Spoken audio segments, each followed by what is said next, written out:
In this episode, we're going to treat negotiation as a core security leadership skill, not as a dramatic showdown where one side wins and the other side loses. Cross-functional alignment is what happens when different teams, each with their own priorities, agree on a path forward that they will actually support and execute. In security work, that is the difference between a policy that lives on paper and a guardrail that changes real behavior. When alignment fails, you see stalemates where decisions never land, turf wars where teams protect their territory instead of outcomes, and churn where the same arguments replay every week with slightly different words. Beginners often assume this is just politics, but at its core it is a negotiation problem. Different groups are optimizing for different outcomes, and nobody has converted those outcomes into a shared decision framework. Today you will learn how to negotiate in a way that keeps the focus on business objectives, reduces emotional friction, and produces clear commitments that stick. Before we continue, a quick note. This audio course is a companion to our course companion books.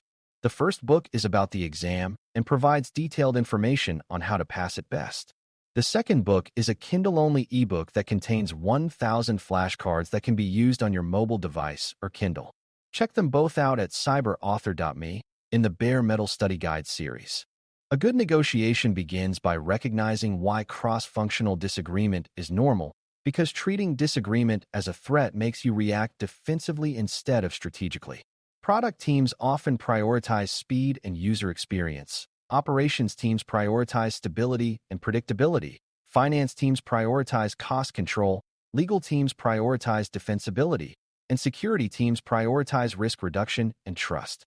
None of these priorities are inherently wrong, and in healthy organizations they exist in tension because the business needs all of them. The problem is not tension.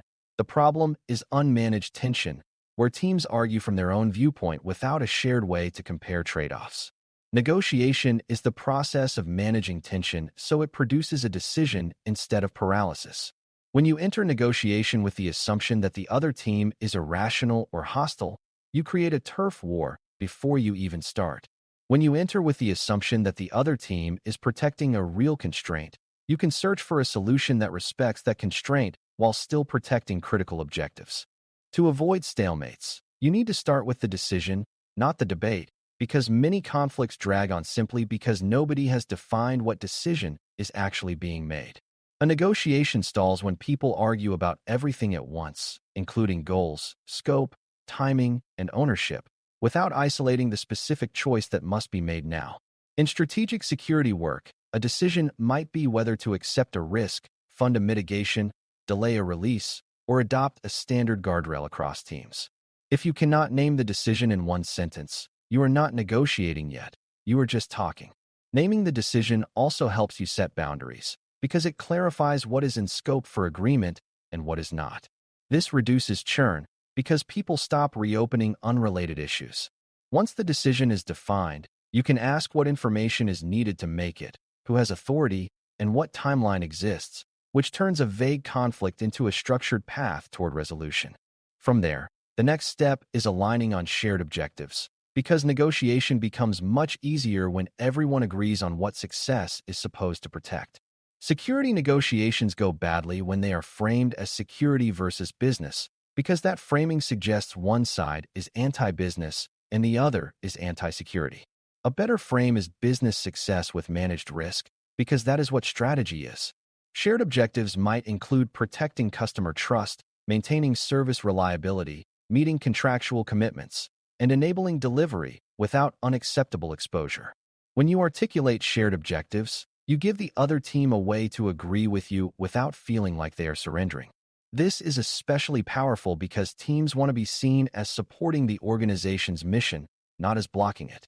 When you keep returning to shared objectives, you reduce the emotional intensity of the negotiation because the conversation becomes about the organization's outcomes rather than about who is right. That shift is one of the fastest ways to dissolve turf wars before they become personal. A key negotiation skill is distinguishing positions from interests, because positions are what people say they want, while interests are why they want it. A position might be we cannot add a review step, or we must enforce this control everywhere, or we need this funded now. The interest behind that might be we are under a deadline, we fear downtime, we are accountable for audit findings, or we cannot maintain extra operational burden. If you argue about positions, you collide head-on, and the conflict becomes a stalemate because each side repeats itself louder. If you uncover interests, you gain flexibility because there are usually multiple ways to satisfy an interest. For example, if the interest is speed, you might create a safe, fast path through standard guardrails rather than adding ad hoc approvals. If the interest is stability, you might focus on change impact thresholds and recovery readiness rather than blocking every change. When you negotiate at the interest level, you stop fighting over a single solution and start collaborating on outcomes, which reduces churn and builds trust. Evidence is what keeps negotiation from turning into opinion contests, and security leaders need to be comfortable bringing evidence without sounding like they are building a courtroom case. Evidence in this context means the facts and patterns that clarify impact, likelihood drivers, and constraints. It can include which business processes are critical, what obligations exist, what incident history shows, and where exposure is concentrated. It can also include operational evidence, such as how often a change process caused outages or how long recovery takes during disruption. Evidence is not a weapon. It is a shared reference point that helps teams agree on reality. A negotiation becomes toxic when each side insists the other is exaggerating, and evidence is how you de-escalate that dynamic. You can say we may disagree on the best control, but we can agree that this system supports a critical revenue process and that downtime would be costly. When reality is shared, the negotiation becomes about choosing the best response, not about proving the other side wrong. Another way to prevent turf wars is to clarify decision rights early, because many fights are really fights about who gets to decide.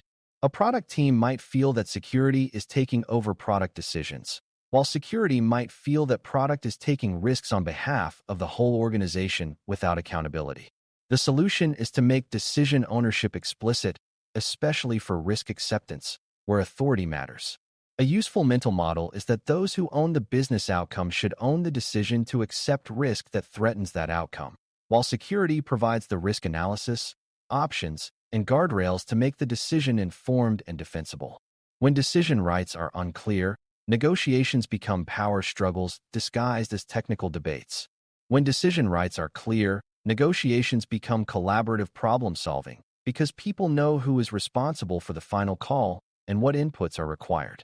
This clarity also reduces churn because decisions are less likely to be reopened when the ownership and rationale were clear at the time they were made.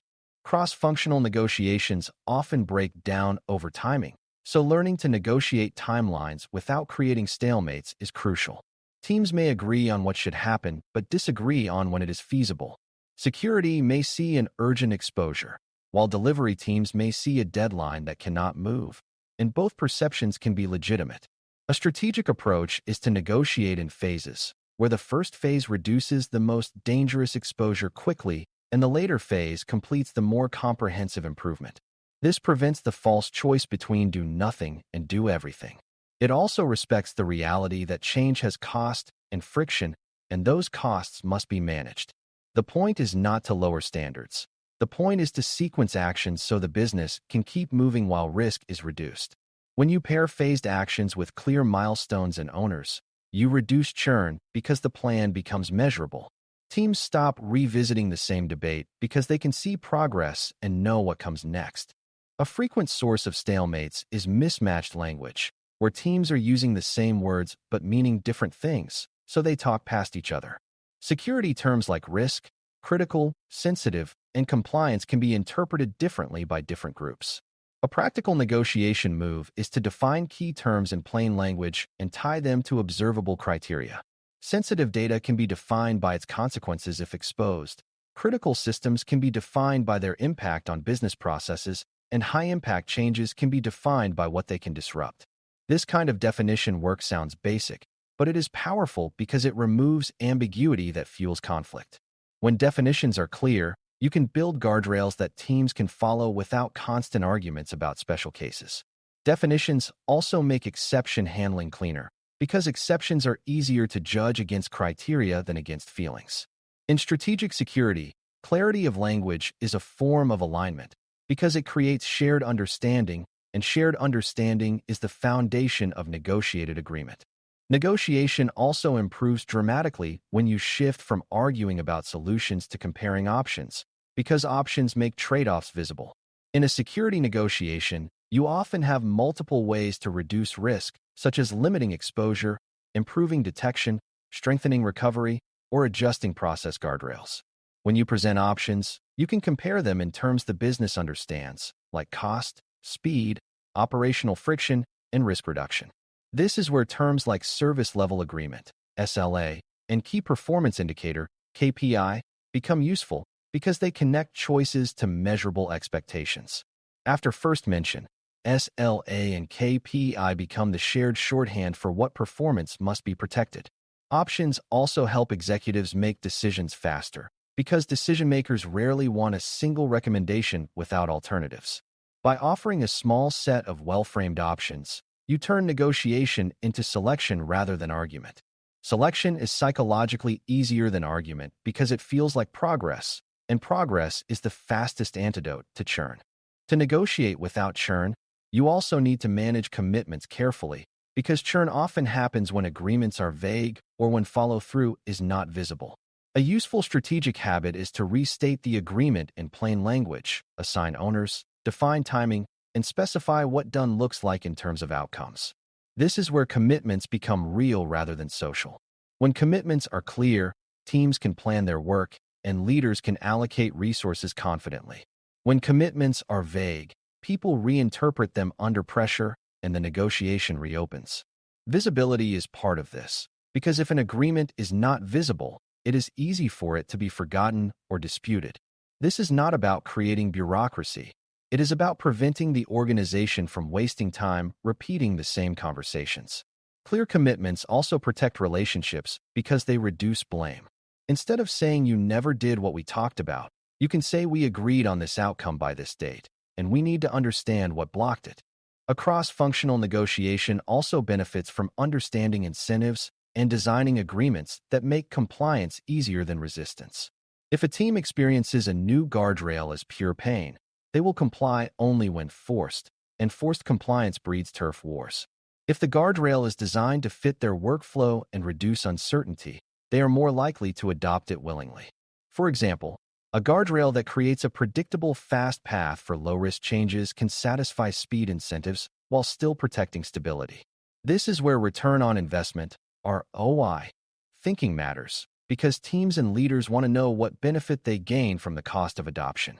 After first mention, ROI becomes the shared shorthand for why the trade-off is worth it.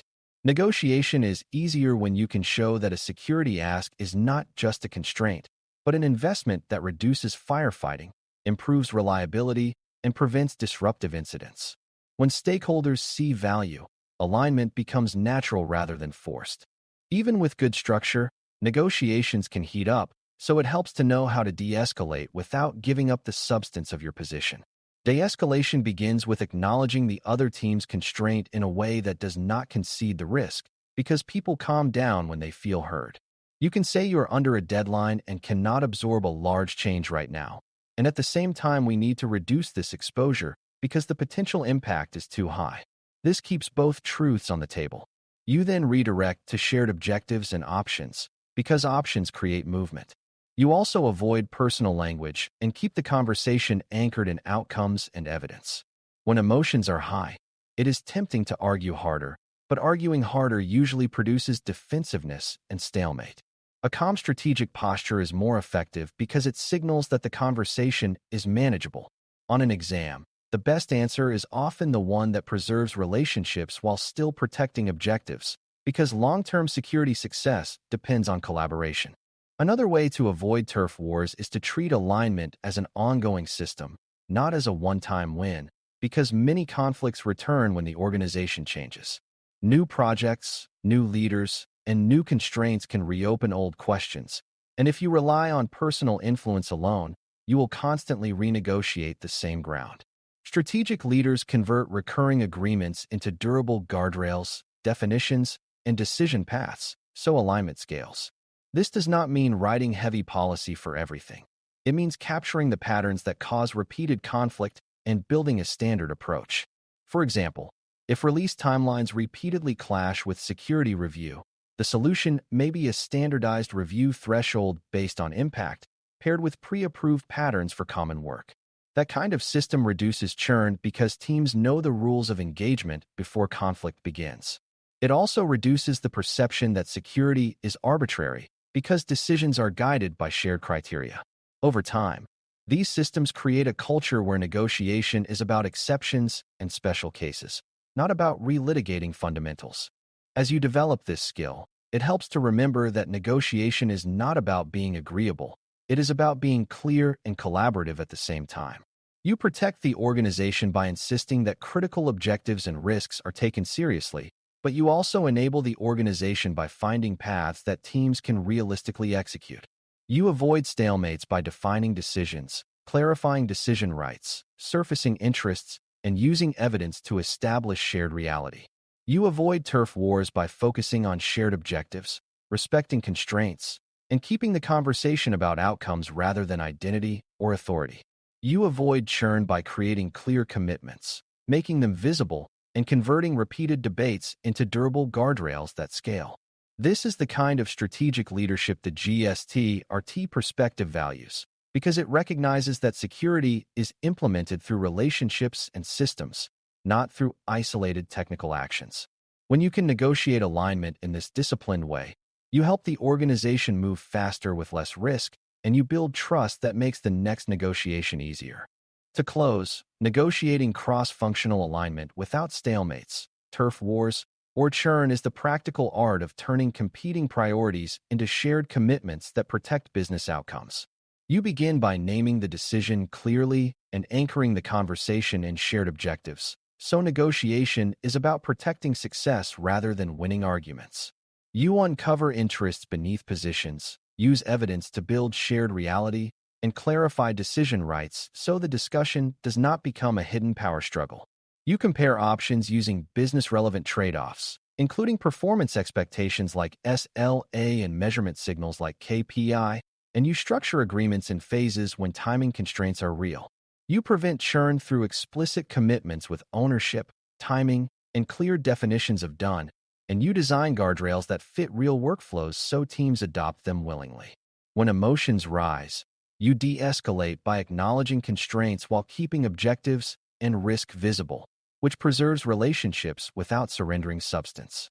When you practice these habits, alignment becomes faster and more durable, and security strategy becomes something the whole organization can execute together. Thanks for listening. For more audio courses, daily newsletters, and more, please visit BareMetalCyber.com.